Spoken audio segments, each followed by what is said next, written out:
World, they always put the pressure on you. Let's see how you do on your question on Quran.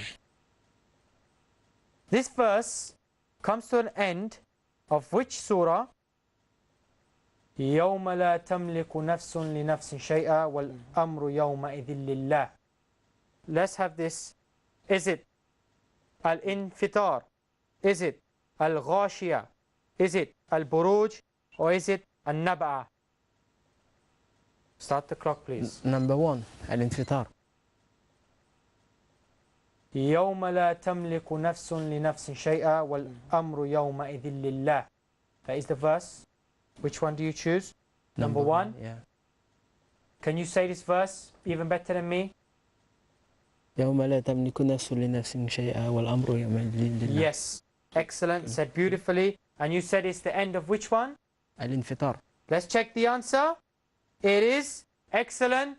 Alhamdulillah, 3 points. Every time you get one, they're coming back to Egypt. They are on you, they come straight back. Professing the whole world. Alhamdulillah. World, you have supporters. Even your contests are supporting you. Alhamdulillah.